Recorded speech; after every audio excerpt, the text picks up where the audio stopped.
What's going on, guys? It's Gordon, the Power Sports Tech, and today we're going to dive into the Evinrude 9.9 that I talked about in my previous video. So we'll pull you in closer and we will start tearing it down.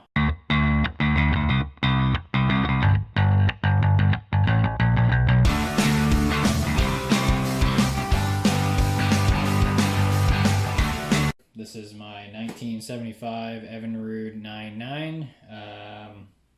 And I'm doing a full teardown on it, so we're going to go through all of that. Today I'm going to just start by trying to take off some of the components around the Powerhead.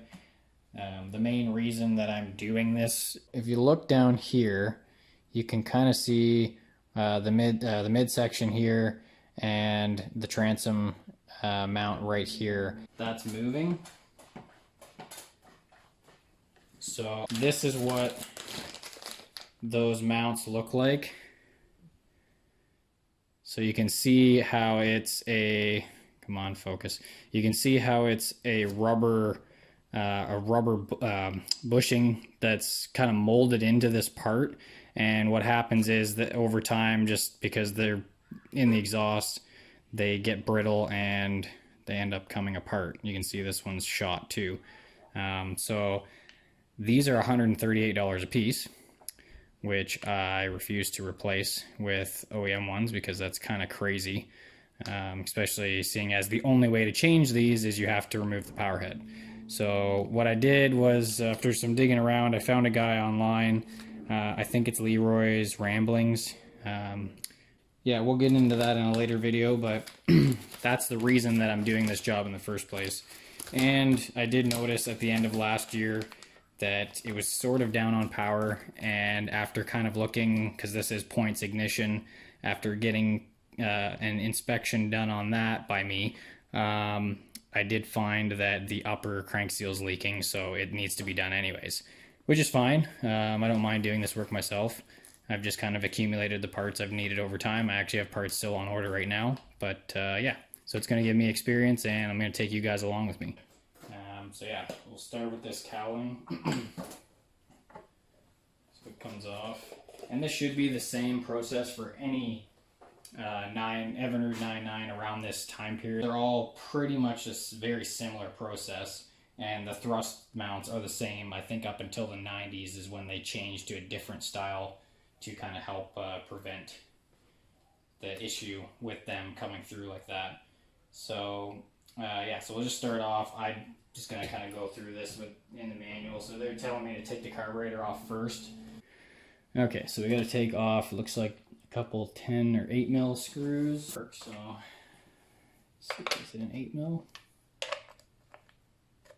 I mean, I guess this would actually be Imperial, seeing as it's not, it's an old engine. Yeah, it is, but an 8 mil works. So we're going to go with that for now. So we'll take these off. Be careful with these because they are just in plastic. I know I'm using an impact, but that's just me.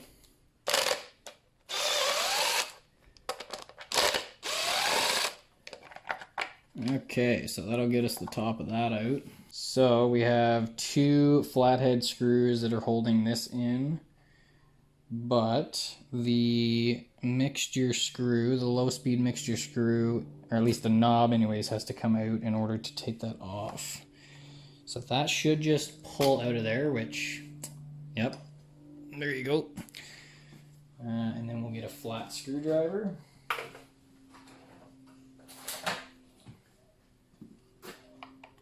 And we will break these loose.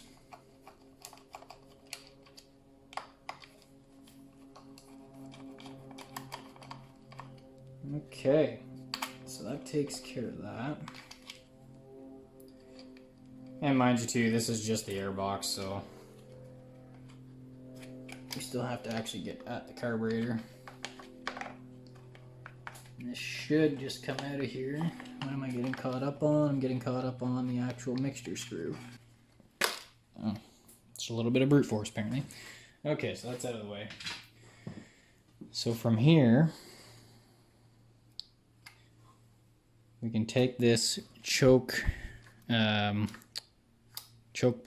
I wouldn't really call it a plunger, but the choke lever anyways. This plastic piece comes off pretty easy. There's a plate up top here. When that's bolted in, it holds that on. So this just slides out, and then if you can see that, there is this little piece right here. This is the actual choke lever that's attached to the carburetor.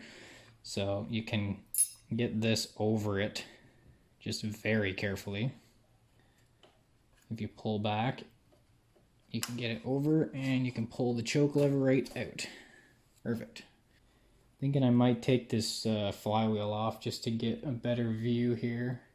What's this, 7/8? Yeah, 7/8. Hoping this is going to come off easy because I've had this flywheel off already before, right at the end of last season. I think I just kind of put it on there somewhat loose. We'll see. Yeah. So yours might not come off that easy if you're doing this. It's obviously going to be tighter than that. Now, because of that, it also might mean that this flywheel will come off easy if I'm lucky. Just giving it a little bit of a love tap here. Put the nut back on it just so we're not really hitting directly on the thread. Yep.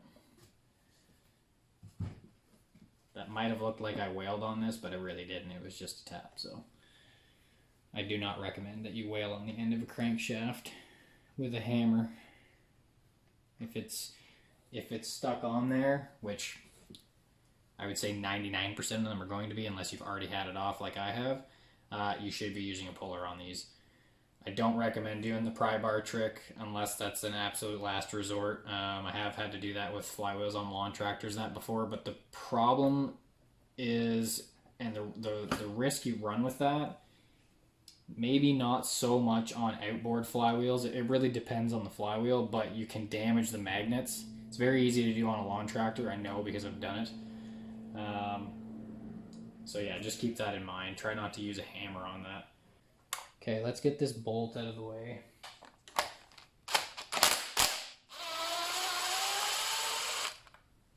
Now, this is under spring tension, so we gotta have to be a little careful here that we don't have everything going pachero right across the shop.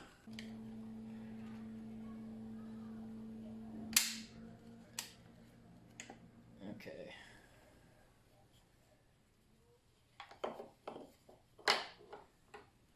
Okay, so we got that out.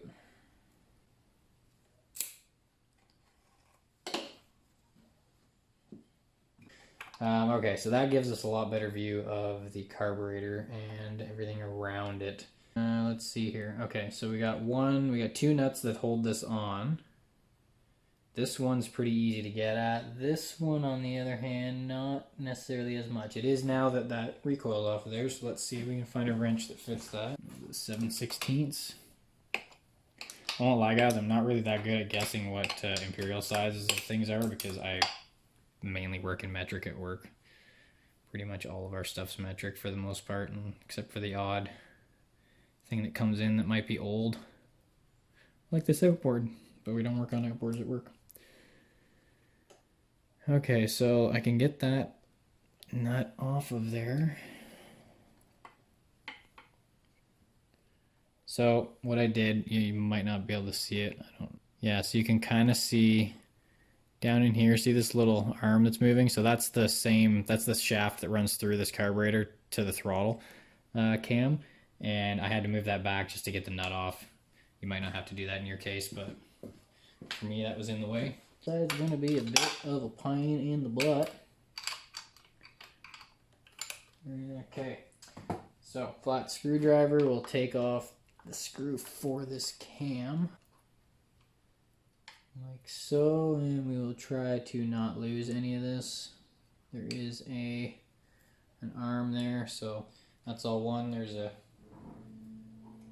washer that's on that now, like that.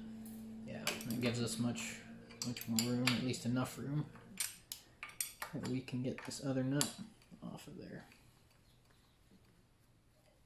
Mating surface here. If we're lucky, we can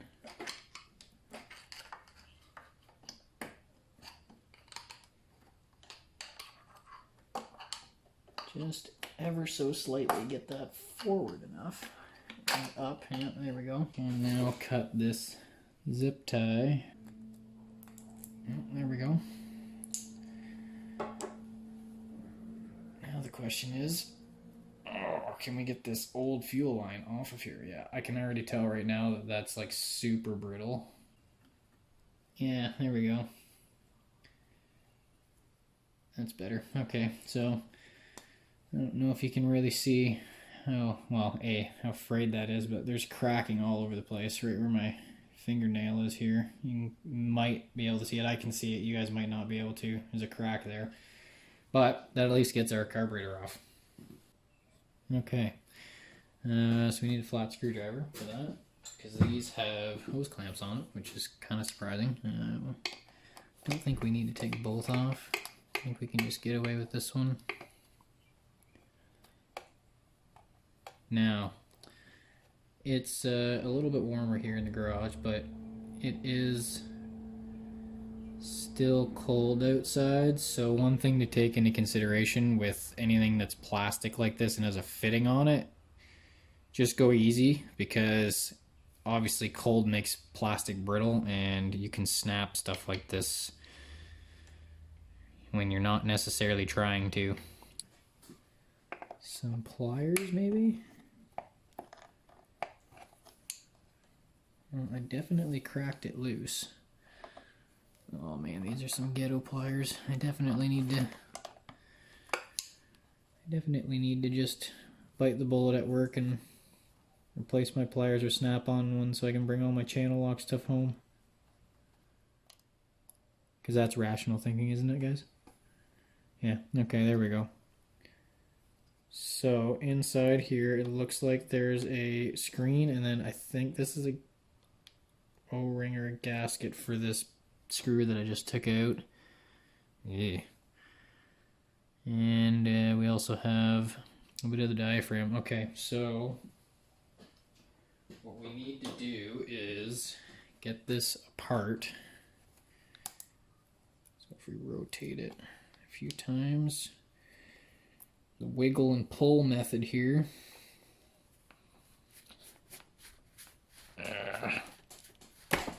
There we go.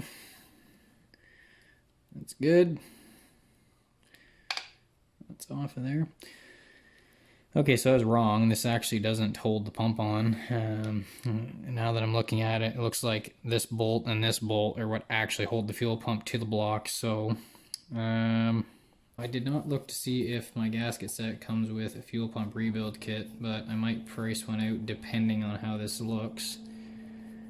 I'm sure there's probably a gasket between this and the block that I should replace.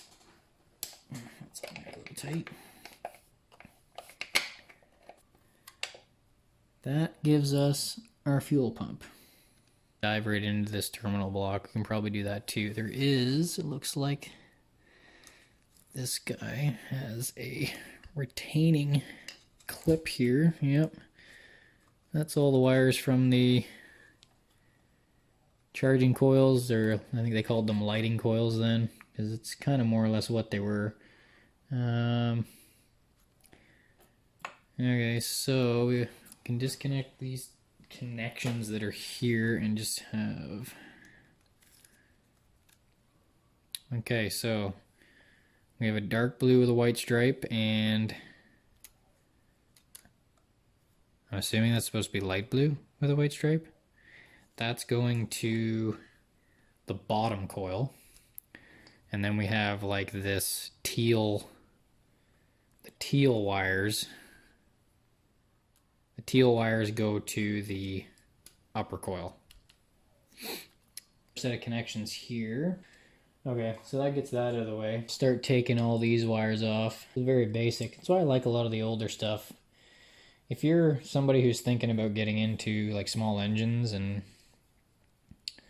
mechanical work, honestly, man, like whatever it is you're into, whether it's outboards for, you know, boating or snowmobiles, or even if you just want to work on like handheld stuff like trimmers and chainsaws and that kind of stuff, go out and buy some of the old stuff, man. Like, it's the best thing you can learn on. Because it's super basic. The wiring isn't crazy, which definitely is a big deal when you're starting out because you probably don't have a lot of experience with wiring. Okay, so that's out of there. What do you say we get this rectifier out of the way? So there are 2 bolts that hold this rectifier on. This is one of those instances where a ratchet wrench would be nice. Now I can see down here, you can kind of see it right there. That looks like a ground strap. Yep, that goes just to the block. So it's just a wire that goes from the block to there, off of the dampener that's there. We will just take that out. Here is the safety switch. This is the shift safety switch. Its purpose in life is to basically prevent your cousin Ricky from hopping in the boat and turning the throttle handle all the way to wide open, pulling the ripcord or hitting the start button and having him take across the lake and go into a tree. Just looking at the front here, there's not a whole lot, but there is a linkage. So the linkage that goes from the actual shift lever to that safety switch cam has a split pin, I think, in it. Yeah, it does. There's a split pin here. So we'll see if we can get this split pin out of the way. There we go.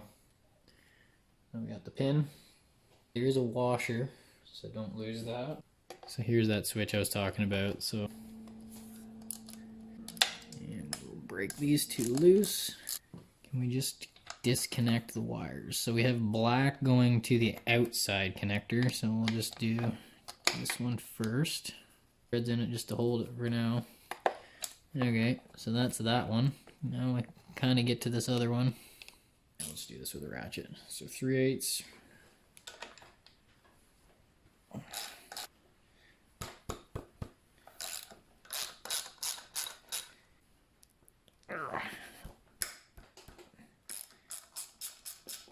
Let's take this starter off, and it looks like it's probably 2 1/2-inch bolts, maybe not quite 1/2 inch.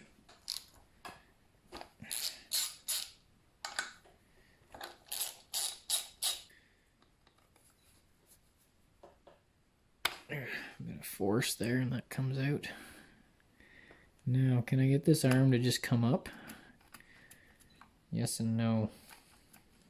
That looks like it's attached to that entire armature plate. So we might have to loosen this armature plate in order to get this. I might be able to flex that. Maybe, but I don't necessarily want to bend it.